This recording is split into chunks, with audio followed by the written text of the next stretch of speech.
Queridos amigos y hermanos, estamos nuevamente hoy reunidos para poder avanzar en nuestro programa de estudios, lo que corresponde al mes de febrero, y es el tema de la homilética. Les habla su reverendo Jaled Liescos, de la Iglesia Anglicana Regina Apostolorum, aquí en el occidente colombiano, en la ciudad de Pereira. Continuamos con el plan de formación 2024-2025, denominado En la senda del Maestro. Hoy entonces nos vamos a adentrar en el texto sobre cómo preparar sermones bíblicos, es decir, la homilética. La homilética es un taller, es el taller del predicador, del misionero, del maestro. La homilética nos ayuda a estructurar bosquejos bíblicos de manera coherente para poder transmitir o enseñar un mensaje eficaz fundamentado en el texto bíblico. Entonces, a la clase de hoy la vamos a denominar cómo preparar sermones bíblicos expositivos. Es importante que tengamos en cuenta que en la homilética tenemos varios tipos de sermones. Los tenemos tópicos o temáticos. ¿Sí? Es importante que lo tengamos en cuenta. Decía entonces que los tenemos tópicos, temáticos, pero también los tenemos expositivos. Por lo tanto, al finalizar esta sesión, cada uno de ustedes estarán en la capacidad de estructurar un sermón expositivo eficaz. Es muy importante. Eficaz, comprendiendo su importancia, los pasos de preparación y el lujo del bosquejo adecuado. Sobra decir que para la elaboración del bosquejo siempre es muy importante tener a mano una libreta de apuntes y con qué escribir. Un lápiz, un lapicero. Decimos entonces que el primer elemento es la introducción a la predicación expositiva. Para poder definir esa introducción a la predicación expositiva, nos tenemos que preguntar necesariamente qué es un sermón expositivo. Y un sermón expositivo es aquel que se centra en explicar y aplicar un pasaje bíblico de manera detallada. Identificamos los verbos explicar y aplicar, es decir, tomar el texto y luego llevar ese texto a un comportamiento que transforme nuestra actitud en la vida real. No es solamente leer, no es solamente hablar sobre el texto, sino de cómo el texto puede transformar, puede alterar, puede reconducir nuestra realidad. Por lo tanto, es importante entonces que nosotros ahora mismo definamos qué es la homilética, cómo funciona, para qué sirve, cómo podemos definir su avance. Dentro de ese contexto de estudios y de análisis, entonces empezamos a definir bajo qué condiciones o características el sermón expositivo busca transformar la vida del hombre. Es decir, que en lugar de utilizar la Biblia como un punto de partida para reflexiones sobre temas teológicos o estudios bíblicos, por ejemplo, ¿qué es la salvación? ¿Qué es la oración? ¿Qué es el ayuno? ¿Qué es el evangelismo? ¿El discipulado de la santidad? Lo que nosotros hacemos es buscar extraer el significado del texto del oyente para aplicarlo a la vida real. ¿Qué buscamos? Un cambio. ¿Qué buscamos? Una transformación. ¿Qué buscamos? Una comprensión. Para ello hay unos elementos bien importantes, y es que en un sermón expositivo hay varias características principales. La primera es que se basa en un texto bíblico específico. No divagamos.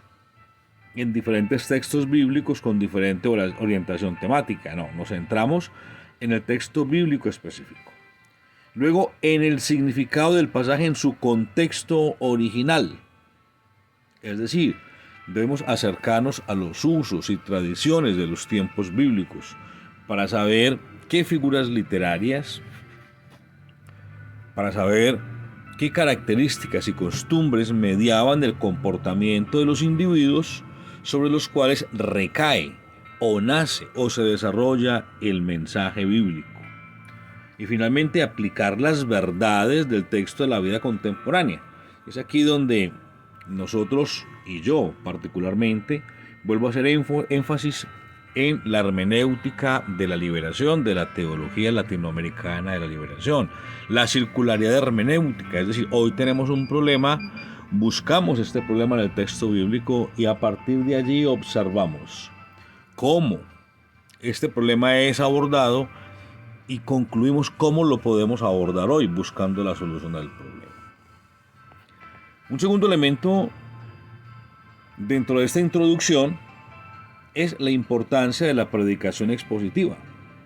Permite que la Biblia hable por sí misma. No se requiere un intérprete, no se requiere un interpelador. El texto bíblico emerge en medio de la comunidad, en medio de la predicación y se hace vivo. Por lo tanto, un segundo elemento que encontramos es que ayuda a la congregación a entender la escritura en su contexto.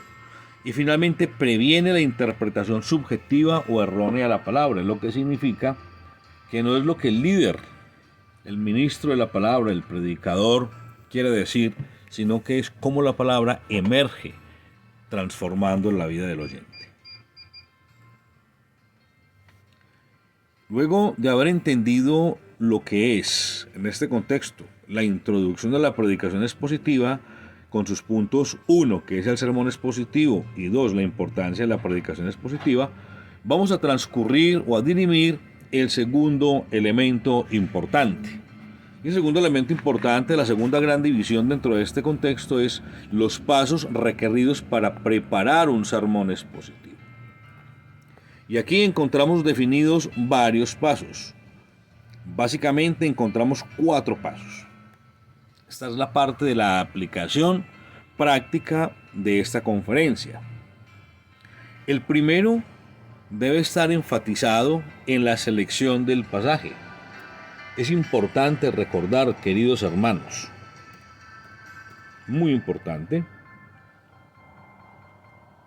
que nosotros debemos pedir la intersección del Espíritu Santo a través de la oración para que Dios guíe al maestro bíblico a la predicación que requiere esa comunidad. Ser solo el puente. Encomendar los problemas más importantes que tiene la comunidad, la nación, el mundo hoy.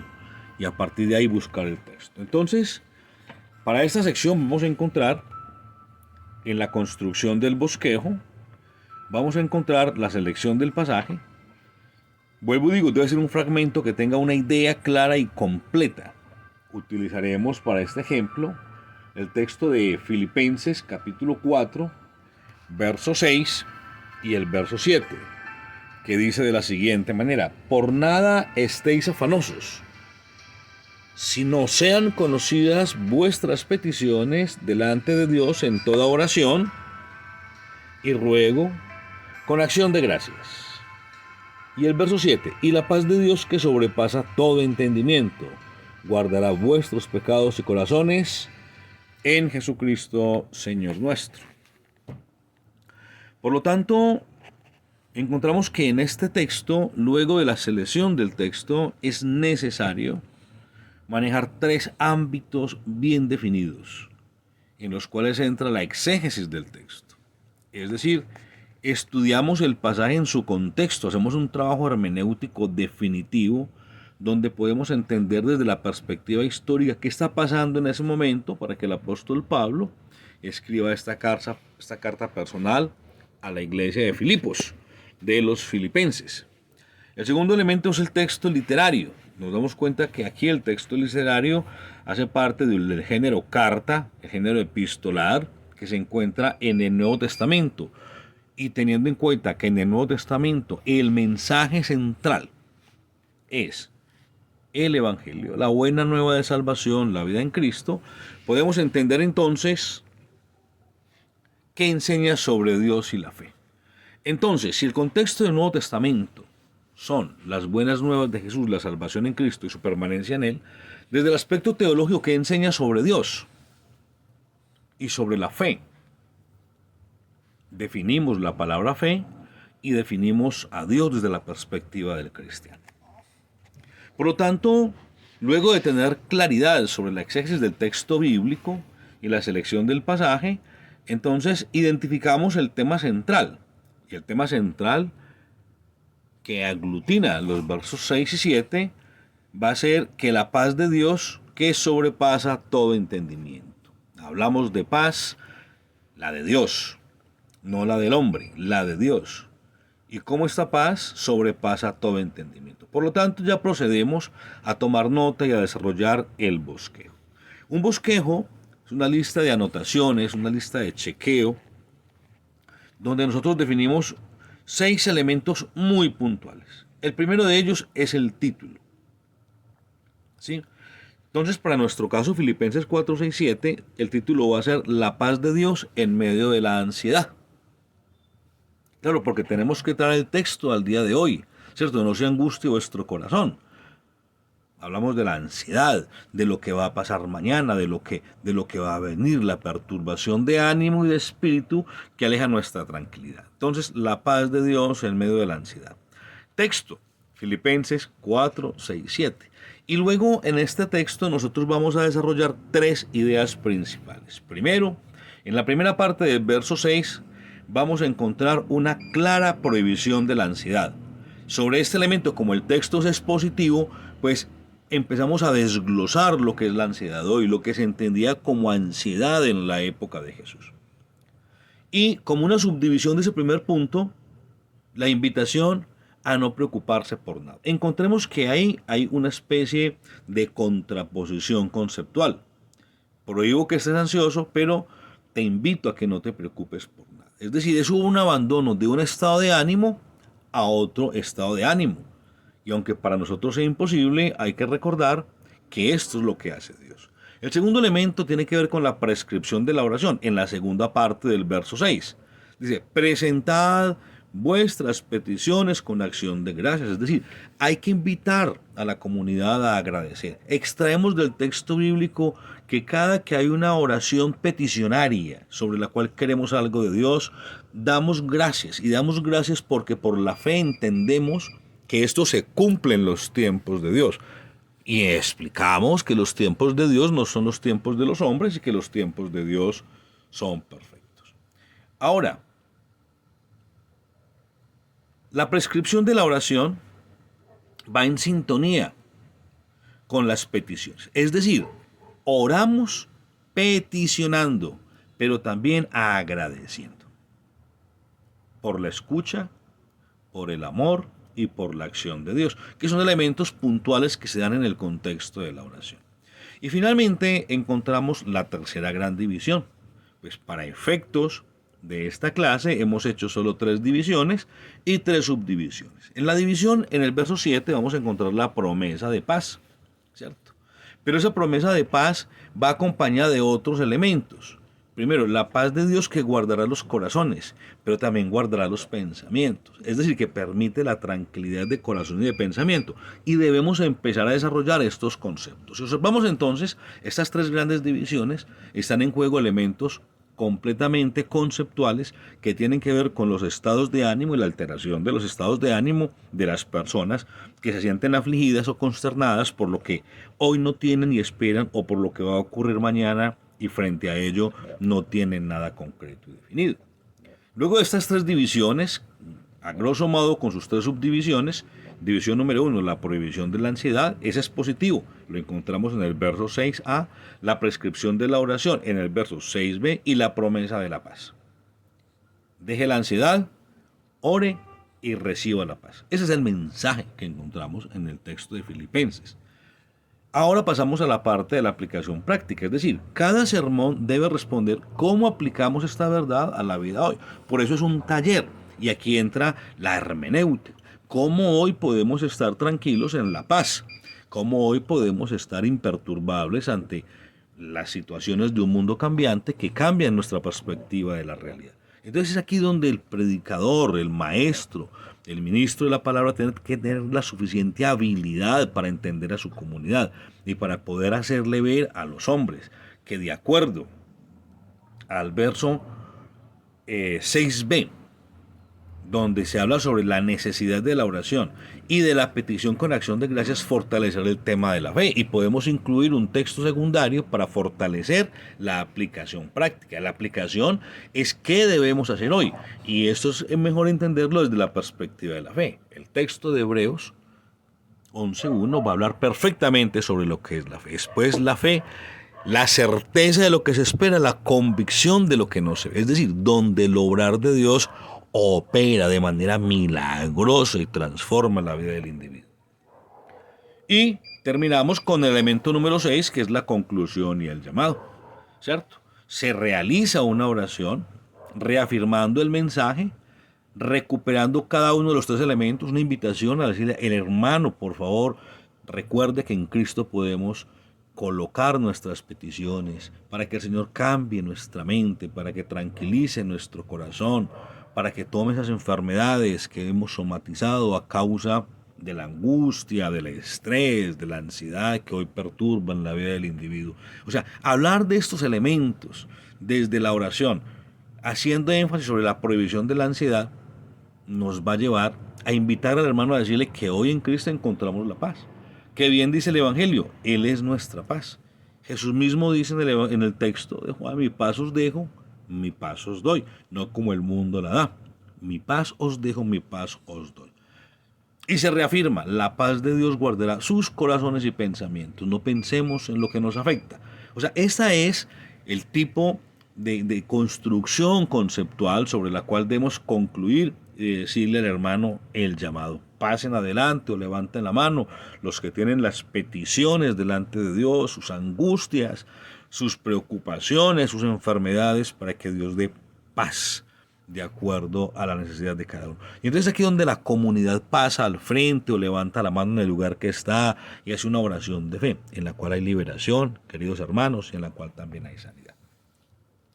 Decimos entonces que tenemos 6 elementos bien definidos en los pasos para elaborar el sermón expositivo, en la construcción del sermón. Se va a dar el primero, que va a ser la selección del pasaje, luego el elemento exegético, donde estudiamos qué ocurre en el contexto, en el momento de darse el texto bíblico a estudiar desde el apartado histórico, literario, teológico. Luego empezamos a escribir el bosquejo, en el cual colocamos un título, colocamos el texto sobre el que vamos a trabajar y colocamos las divisiones que consideremos pertinentes de acuerdo a la problemática actual del mundo, de la iglesia, de la sociedad, del individuo, del grupo. Y de acuerdo a cada una de esas problemáticas extraídas del texto bíblico, colocamos las subdivisiones que consideramos pertinentes. Luego hacemos un repaso, resaltando lo que Dios pide que hagamos, dejar unas cosas y hacer otras y sentarnos a esperar en Él. Y finalmente en la conclusión del llamado le pedimos a la gente que dé un paso de fe, bien sea porque pase al frente, porque levante las manos y coloque delante de Dios sus peticiones. Básicamente esta es la primera clase en la cual estamos hablando del taller del predicador, que es la homilética. Les dejo a continuación 3 ejemplos muy pequeños, muy simples, que ustedes pueden utilizar de bosquejo para predicaciones o enseñanzas muy cortas, en un grupo de oración, en su programa de internet, en su comunidad virtual, ¿cierto? En su grupo de oración. Tenemos el ejemplo número 1, que va a hablar sobre el Salmo 23, versos 1 al 3. ¿Cuál es el tema? La protección de Dios. Título, El Señor es mi pastor. Bosquejo, encontramos 3 divisiones: la suficiencia del pastor, el cuidado del pastor y la dirección del pastor. En el ejemplo número 2 encontramos en el Sermón del Monte de las Bienaventuranzas, ¿cierto? En el verso 5 del 13 al 16, el tema de la luz y la sal. Y en el bosquejo encontramos 3 divisiones. La sal para preservar y dar el sabor, la explicación de qué sirve para ello y cómo lo debe acatar el hombre convertido, el cristiano de hoy, el individuo del siglo XXI. La luz para guiar y brillar, versos 14 y 15, y el propósito de glorificar, verso 16. Observemos el concepto. ¿Qué es la sal y su utilidad? ¿Qué es la luz y su utilidad? Y el propósito, tanto de la sal como de la luz, es la gloria de Dios. Es el accionar del ministro. Y el ejemplo 3 lo vamos a encontrar en el texto de Efesios, el verso 6, el capítulo 6, del verso 10 al 8, que habla sobre la armadura de Dios. Y encontramos 3 elementos bien definidos. El primero, la necesidad de fortalecerse en Dios. Por eso tomamos el símil del soldado, la figura de la armadura. El segundo elemento son las piezas de la armadura espiritual. Y el tercero, la oración como estrategia final. Es decir, ¿qué necesidad hay? ¿Cómo la podemos suplir? ¿Y cómo avanzamos en la estrategia para suplirla? 3 bosquejos sencillos de utilidad, los cuales vamos a desarrollar en la clase del próximo lunes. Finalmente les dejo una bibliografía bastante interesante. 3 autores. Yo particularmente trabajo mucho con un texto que se denomina Manual de Homilética para Laicos, de Justo Anderson, de la Casa Bautista de Publicaciones. Pero les propongo una bibliografía corta, la de Greidanus, ¿cierto? El predicador moderno, la predicación moderna, la de Robinson, ¿cierto? La predicación bíblica, el desarrollo, ¿cierto? Y la entrega del mensaje, y John Stott, Entre las palabras, ¿cierto? La predicación y sus cambios hoy. Son 3 textos que les invito, se encuentran en internet bien definidos para poder avanzar sobre ellos. Una vez más les invito a que hagan sus ejercicios, que participen en estas clases para cada uno de los miembros, de los que participan en el canal. Recordamos que el tema es de la homilética. Les ha hablado su reverendo Jales Liascos, Iglesia Anglicana Regina Apostolorum, Plan de Formación 2024-2025, en la senda del Maestro.